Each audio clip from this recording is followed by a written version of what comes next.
Welcome, everybody. I don't know how many of you, this is your first one of our meetings, but thanks for joining us. This is the Nurse NCAA football officiating learning community. My name's Nick Brigatti. You probably get tired of, well, if you're not tired of emails from me yet, just wait till we get to the middle of summer. We've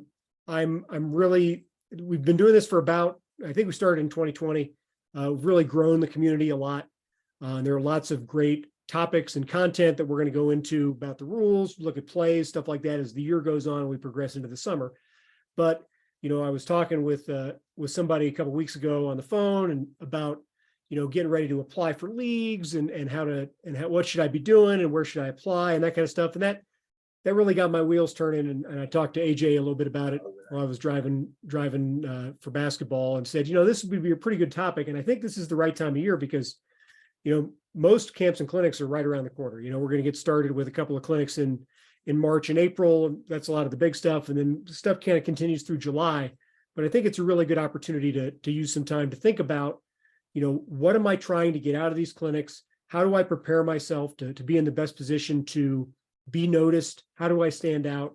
How do I really take advantage of things like that in the community? So, what the goal of the presentation for AJ and I today, we've got about, I would say, roughly 10 to 15 minutes of like a presentation directed content that we're going to kind of talk about some very specific, well, we're going to talk about things that are designed to just kind of be lecture style.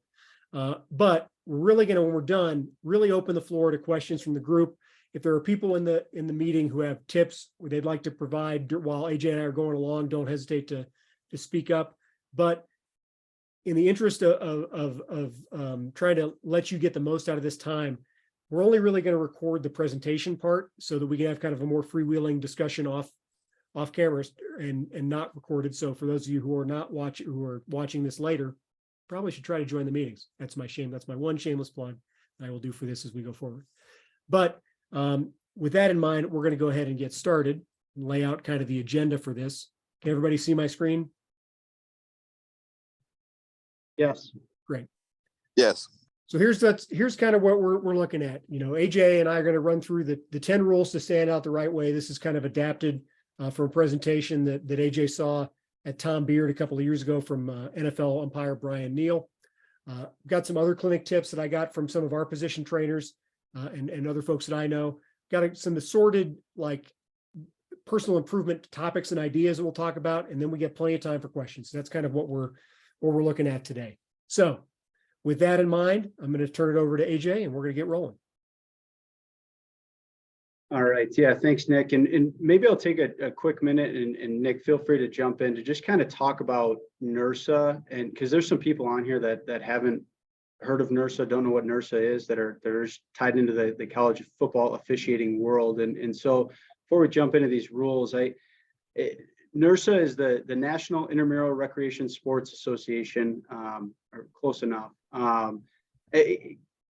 Colleges, universities all have intramural programs, and within those intramural programs are staff that run the programs. And part of their role and responsibility is recruiting and training and retaining of intramural level officials to officiate the games. And so there's a number of people on this call that are part of the NRSA world that are now outside of just the intramural officiating, getting into high school, getting into college. And so Nick kind of came up with this concept a few years ago now to bring together the NRSA world with the NCAA community and because there's all a passion around officiating. So tying it all together. And so for those that don't know what NRSA is and just kind of bringing that together and setting the stage. And like Nick talked about, he and I talked a couple weeks ago thinking, what do we talk about in February? And so came up with the title of Preparing to Advance. I think this presentation is very interchangeable with simply just putting yourself in the best position to have a great season in the fall. I think a lot of the things that we're going to talk about will certainly translate to just being a really good official in the fall. So let's get into these 10 rules. And as Nick said, there are some people on this call that work at some pretty high levels. So please feel free to unmute, jump in, share some examples if you so choose. But yeah, let's you can flip that first rule up there. So rule number one, have a goal. Write that goal down and be able to answer it when asked what your goal is. And so for me, I have off-season goals. And so when my season ends, I'll take a couple weeks to process. I'll talk to some people on my crew, referee, cross-field partner, as a line of scrimmage official. I'll talk to some of my mentors and my position coach. And then after all those conversations, I'll really map out what the off season should look like for me. Usually by the end of January, I'll have figured out kind of what some of those goals are, and those might be a test score. So maybe you're new to a league and your league has a test. If you're brand new to officiating, maybe it's just to pass the test. If you've been around a little while, it could be to score 100%. Goal might be physical fitness, might be to attend a certain number of clinics or be a part of a certain number of study groups. So have some off-season goals. And then in season, again, for me, typically after promotions are out and crews are set, I'll start to put together some in-season goals. Usually by June, I'll kind of have things mapped out for what the fall will look like for in-season goals. Obviously, those can be tweaked, but I mean, a couple of my goals from this past season, I had 4 in particular as a line of scrimmage official, was to be 100% on pre-snap fouls, to have no replay overturns on progress spots. A big one for me was not moving on until we get it right. So it's better to get it right and not look so good versus just kind of letting the moment pass. And then a 4th goal was my dead ball body language. I think when you're in the D3, D2 high school world, you get the huddle film and you can kind of pull apart some of your movement during the play. But really, as you get the ESPN3 feed or the internet TV feed, it starts to pick up some of your dead ball body language when there's a flag down. So focusing, those are 4 of my goals from this past year. So again, have a goal or have a few goals, write them down. Can move on to that second rule. Go ahead. To AJ's point, and one of the things that's important is, you think about you go to a clinic, right? And while we all have a pretty good understanding that, we're all there to get hired or to get promoted or to get more games, you need to think about something more specific than that. Because if somebody is asking you, what are you trying to improve on, or what's your goal for the season at a clinic, potentially a supervisor, maybe position trainers, whatever, you want to be able to answer that question honestly, and so give it some real thought and really do some considerations. A lot of what AJ's talked about, at least those first 2 things are things that I think about all the time, right? As a line of scrimmage official, I want to make sure I'm 100% on my pre-snap stuff. So that's one of those standing goals that I have. But, some you also have to consider that some goals are not entirely up to you, right? Like getting hired into X league. That's a great stretch goal for you, but you probably want something a little bit more tangible that has more to do with your nothing but your ability to get right or wrong. Hey, Nick, just to kind of piggyback on that, I will tell you that if you focus on your goals and what you're wanting to do to improve yourself as an official, whether it's a specific camp or clinic that is for a conference and or it's a training, growth kind of camp, you want to make sure that no matter what, right, you've spent your hard money, you go in there taking away something. If you only go in with the attitude, I'm here to get a job, you're shortchanging yourself because you've got access, no matter where you are, to some high quality evaluate position leads.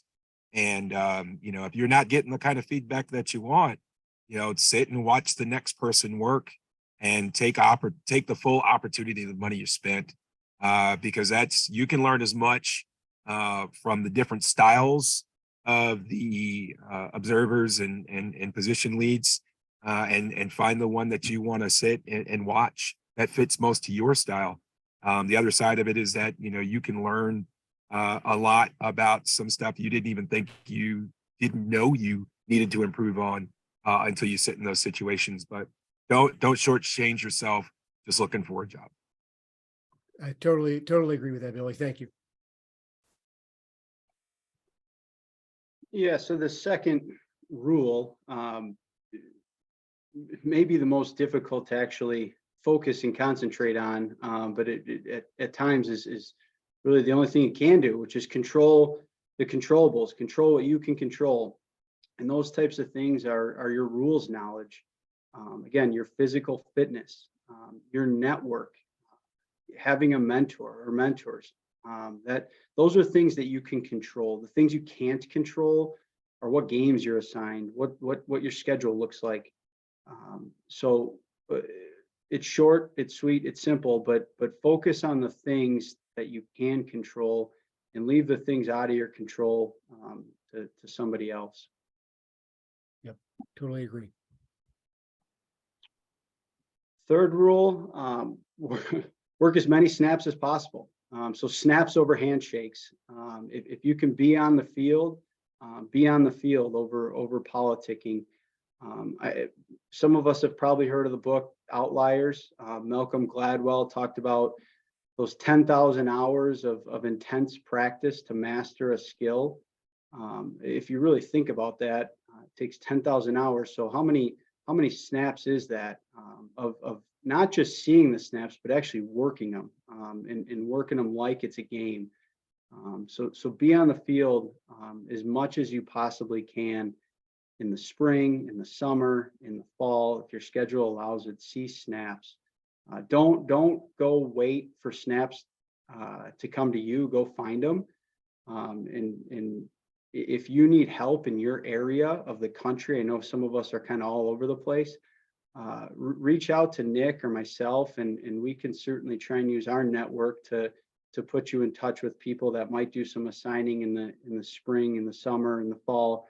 But go out and see as many snaps as you possibly can. Yeah, I mean, sometimes you'll find places like I'm fortunate here at I live in Fort Collins in Colorado State. Some coaching staffs have just said, hey, if you want to come work, show up at practice, we won't pay you, but you can park and you can just get snaps. And that I've been there. Sometimes I go and I'm the only guy. Now that works for me for a variety of reasons that have to do largely with the kind of work that I get to do and my situation with my personal life. But that potential for that exists. So, but you got to know where to look. So I think that's a good point too.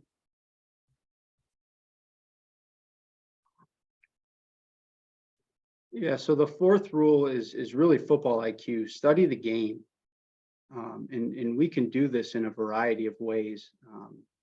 One outside the box way of doing that might be to find a high school coach in your area and watch film with them. I don't know how well you may know your coaches in the area, but you'd be amazed when you do get to sit down and watch some film with a coach. Could be freshman, JV, varsity level. You'd be amazed at how they can break down the simplest things. And that's a great way to improve some of your football IQ. When you're sitting on the couch, watching an XFL game, watching a game on TV, start to think about what the coaching decisions might look like in end of half, end of game, penalty enforcement. Try and get those things sorted out in your head before the referee tells you while you're watching a game on TV. And at a practice or a scrimmage, if they're doing individual drills and you're not needed for that drill, hang around and see what the techniques are that are being taught. If they're teaching O-line blocking drills or special teams, punt return, see how they're teaching the return team to block. Get in and around those types of drills and see the technique. I think it only helps you when you get on the field for a game. Yeah, totally agree. I'm fortunate. My dad coached high school football in Ohio for, I'm going to say 30 some odd years. So as I was, learning to officiate, I still had this, I was able to work, see how he tried to see the game, how he saw it. I've been to college and pro games with him where he's like watched the motion and go, okay, they're going to do this. And then that's what they do. And so the perspective you can get from a coach, I think is beneficial. And it's something that you may not be thinking about, but if we get a better understanding of what coaches are thinking, that helps us to anticipate the types of situations we may find ourselves in as the game develops. Yeah, so football IQ, and then this next one is really study film and rules. And when you look at the film aspect of this, it's way more than just your correct call, your incorrect call. I know we tend to focus on that, but really study your positioning, your mechanics, your movement on every play, not just when you have a flag down. When something gets screwed up, usually it kind of defaults back to mechanics and where you should have been looking, could have been looking, were you moving when the action happened?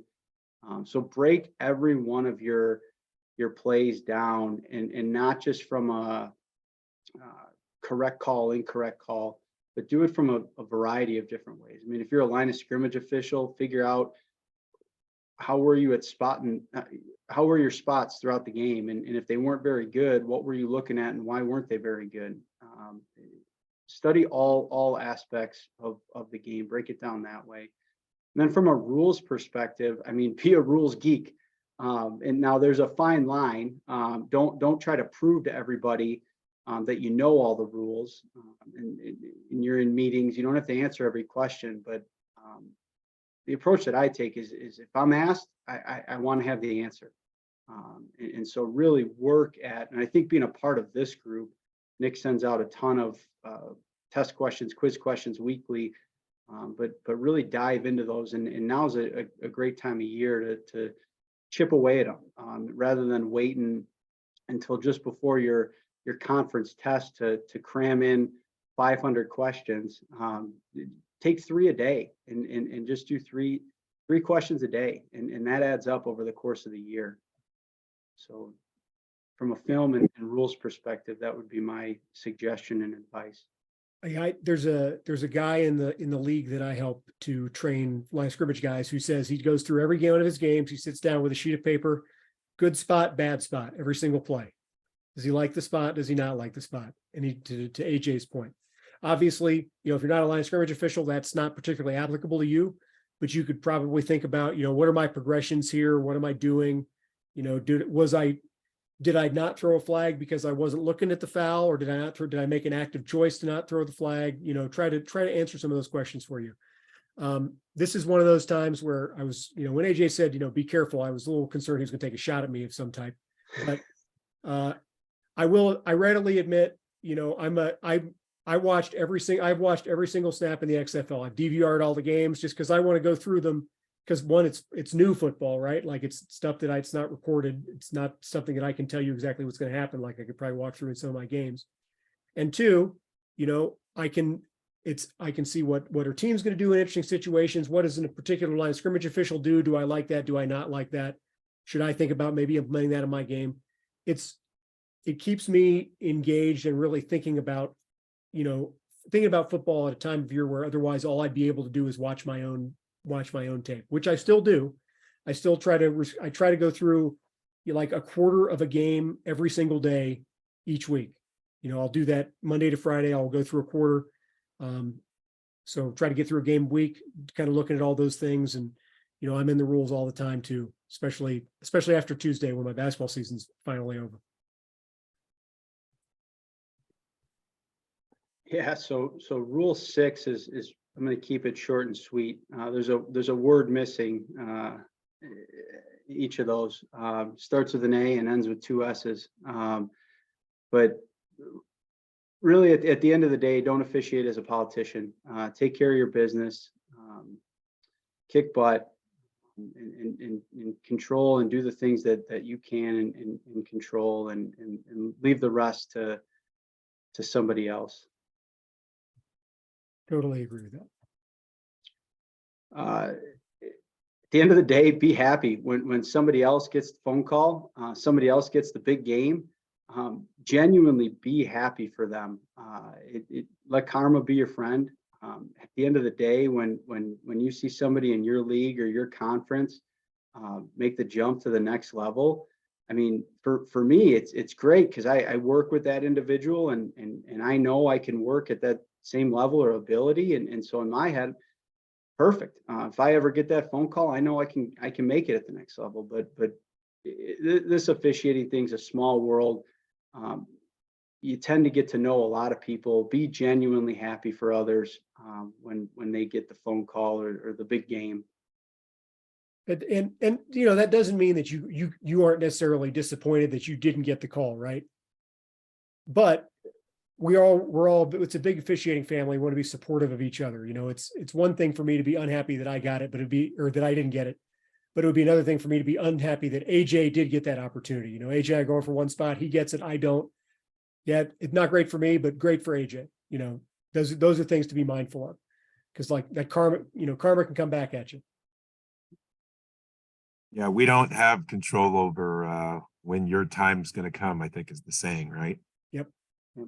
So the thing about it is that going back to this being a small community, you never know when that official that was on your crew that moved up or got an opportunity doesn't have the chance to bring a hand back and pull you in.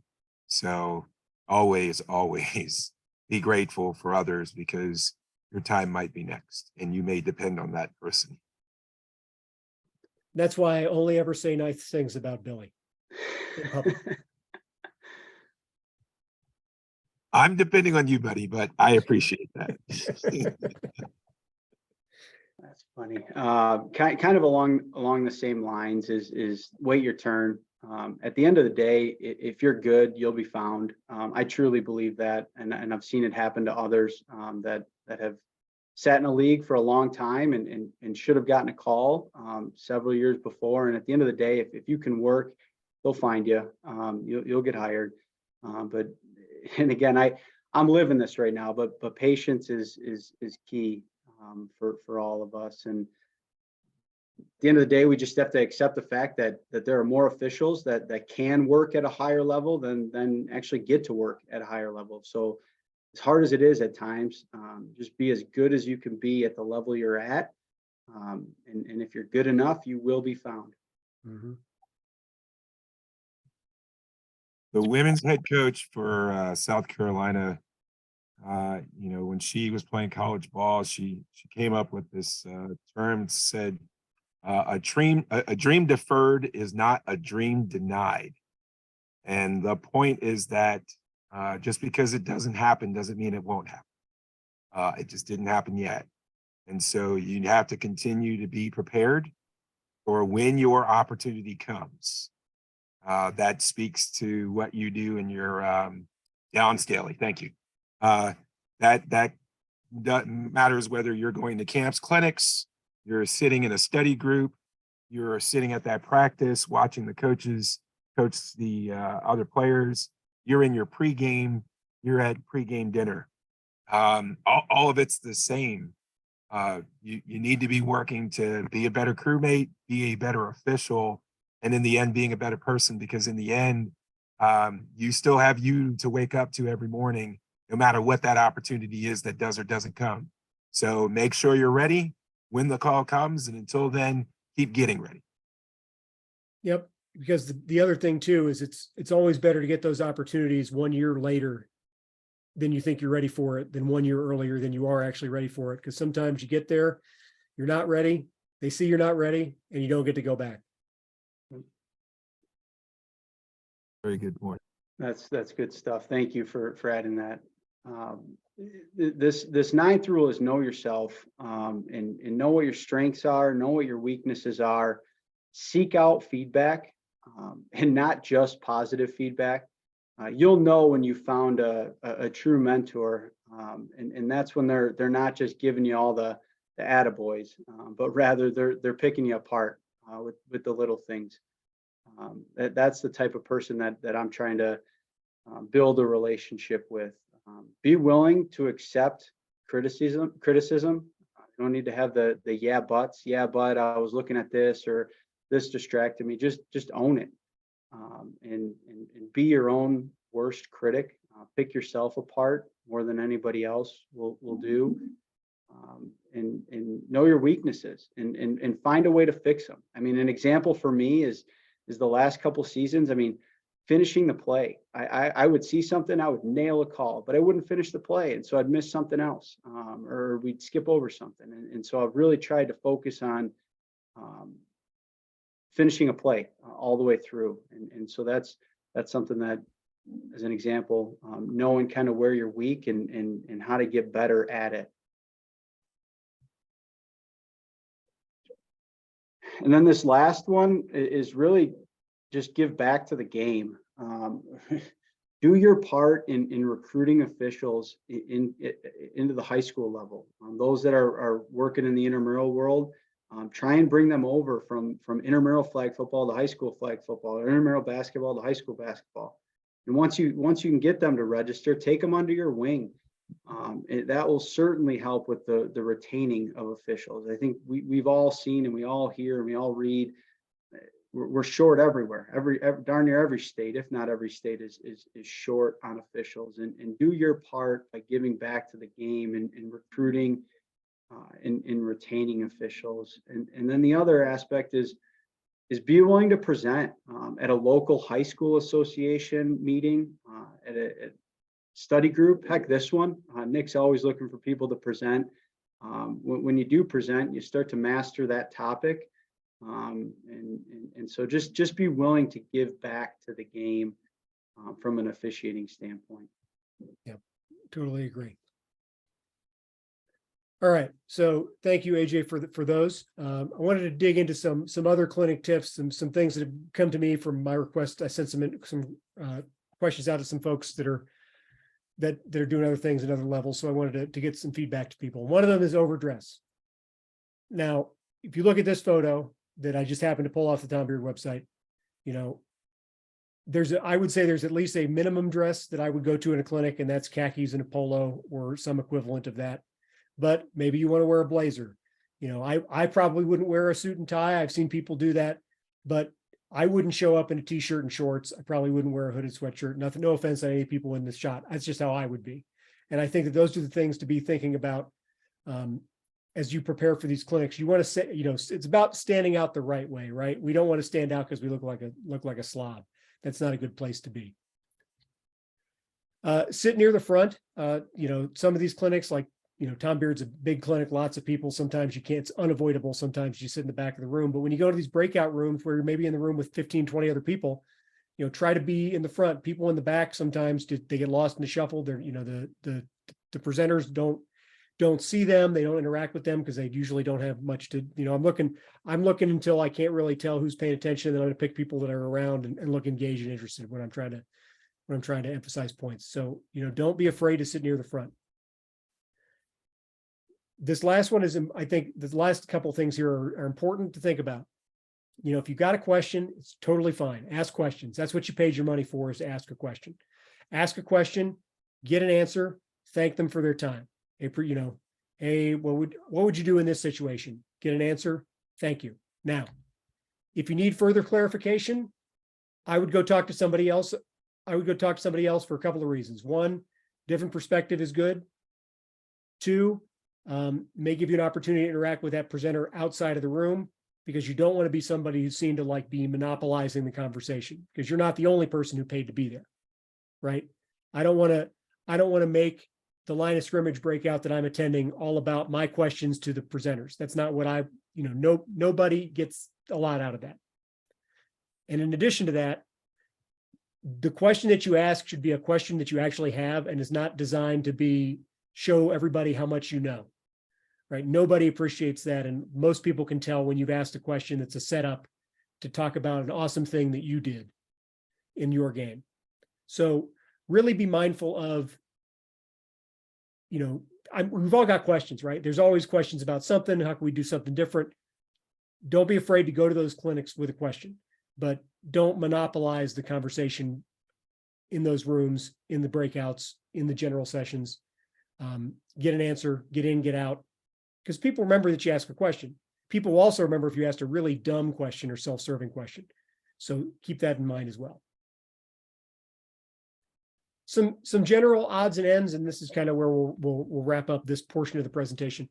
applying to conferences, it's a lot I've received a couple of questions about, what's the right time to do that? Well, we're coming up on the end of the right time to do that, at least at the higher levels, right?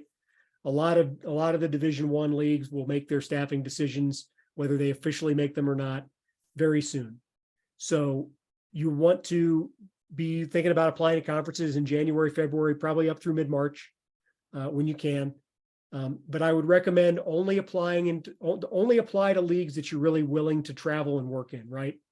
Like even if that's a D2 league, or D3 league, whatever you're doing, be prepared that nobody really pays much for travel anymore. So you've got to be willing to go. But I wouldn't want to apply to a league that only just to say that I applied to it. Don't apply to a place you don't want to work. You probably can find a way to find somebody who works in that league, to inquire, get information, to figure out how to, what the process is for applications. If you're in other groups, they might have specific contacts for you. I'm efforting to work on a list of that for this group as we speak. I don't have it ready yet. So when I have it, you'll know. Don't have to ask me for it. But also, that means you need to get your officiating resume up to date and keep it up to date. It's probably something we could think about doing a session on, or at least providing some examples. I'll try to get some officiating resumes together. Some leagues just say, fill this out and that's it, or fill this out and give us your schedule. Some places want a resume. So I'd keep that in mind too. From a networking perspective, it's really important that you take advantage of social opportunities at clinics. Go have a good time, meet people. This is a great avocation. It's a great, I'm going to use the word fraternity for officiating. And it's great to meet people from all around the country at some of these clinics that have different perspectives than you. Really do take advantage of that to meet and, trade, whether it's trade war stories, but just, you have a great opportunity to make, I've met so many people through officiating that I would have no reason to know otherwise. And it's a lot of that has to do with some of the time I've taken at clinics. I know if you go to Honig's, there's that German contingent that comes in every year. So I've met some of those folks. I don't know why I would ever meet them, if not for taking advantage of that social time at the clinic. So I really recommend doing that. That being said, don't make the focus of that time and social to try to sidle up to the boss or whoever you're applying with and try to monopolize their time. Again, you want to make an impression, don't make the wrong impression. I think that's something to be really mindful of. From a study group perspective, first of all, this study group, obviously great, 10 out of 10, no notes, but it's probably really beneficial for you to find a study group, a local one in your area, because they'd be much more plugged into the kind of leagues in your region that you would be applying to. If I lived in the Northeast, I would want to find a study group that could potentially hook me into the Northeast 10, the CIP, things like that, stuff that's regionally local. It would help you build your network up, like I mentioned before. And they would really have a better sense of how to get you involved in some of those leagues. At the best, somebody asked me a question about the CIP, I could probably find an email of somebody you could email, but that's really kind of where my scope personally ends there. So it's always good. I try to go to as many meetings as I can in person when possible, but I Zoom in a lot of places when I can too, just because, I probably have an illness related to football, but it's something that I think you can really take advantage of to do a lot of the things we've been talking about already. And then the last thing I really wanted to touch on is finding a mentor. You've probably all got mentors in varieties of parts of your life, whether it's career, whether it's how to be a better parent, stuff like that. Officiating is no different, right? You've got to find somebody who's willing to, as AJ pointed out before, be honest with you, cheerlead you, help you along, but really be honest with you about where you stand. Sometimes I think some people try to look for mentors who are only going to be supportive, like positively supportive all the time. And that's not what I need personally all the time. I need somebody to say, boy, you really screwed that up. And here are some things you could do to improve. You probably would want to find a mentor working at a level that you want to work at a position that you work, but that's not always the case. But understand that that's a commitment from you and from them. And so you want to really take advantage of it, but not take advantage of the person and their time. Like maximize the effectiveness and efficiency of the time you get together, but don't try to monopolize their time, because if they're officiating mentors for you, they're probably officiating themselves and have to worry about working on their own their own stuff. So that's kind of my broad strokes advice. Billy, you got something? Yeah, I was gonna say a couple of things I was gonna add to that.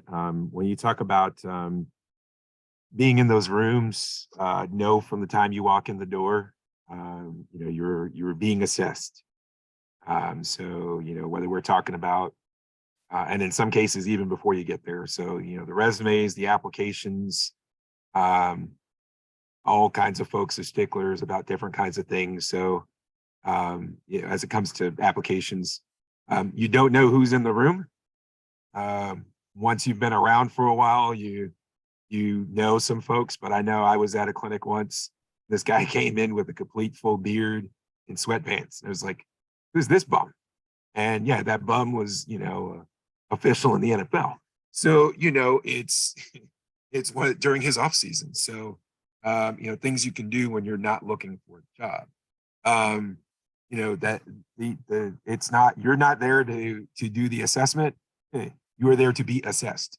So, you know, just be wary of who you're talking to and what you're talking about. Yeah, you know, scrimmages, that's a good point. You don't know who's in the press box watching during a camp scrimmage or a scrimmage, or who's reviewing the film. And that's the other thing when it comes to that. And none of this is threatening stuff, right? It's really just comes down to the same thing we always talk about, which is just be a good person. The rest of it will take care of itself. And that's all. I just wanted to make sure it covers it. Thanks, Bill. I appreciate it. Anybody else with any experience want to impart any words of wisdom before we go to the question and answer portion? Nick, I got one thing. Sure. A lot of people, when talking to those assigners or scrimmage coordinators, will say, "Oh, I can be there anytime. Just, you know, let me know when." If you're going to say that, you got to follow through on it. So be very careful with how you approach that and how you term your availability. That's one of the things that my current assigner harps on quite a bit. He gets it all the time. "I'll go anywhere for you." Okay, well, I need someone here. "Oh, I can't." So just try not to be that guy or person. Oh yeah, scrimmages go on at 11 o'clock in the morning, or in some places 7:15 in the morning, all the way through till, you know, 8 o'clock at night, and all kinds of Wednesday. Yeah, on a Tuesday. Yeah, exactly. So being everywhere anytime, you know, if you got the flexibility in your job, that's fine, but yeah, be wary of that.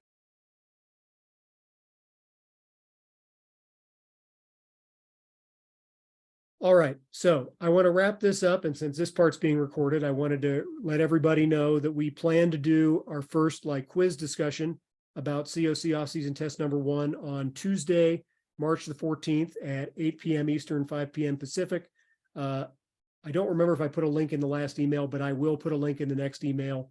The quiz should have been linked in that email, and I'll send a calendar invitation too. So I would really encourage you, if you haven't already looked at it, to take a look at it, because we generally will get together, read the questions, go over answers, compare. That's kind of the point of that, to try to have a good discussion about plays if we have disagreements and go from there. But I'm going to cut the recording now. So hang on one second while I do that.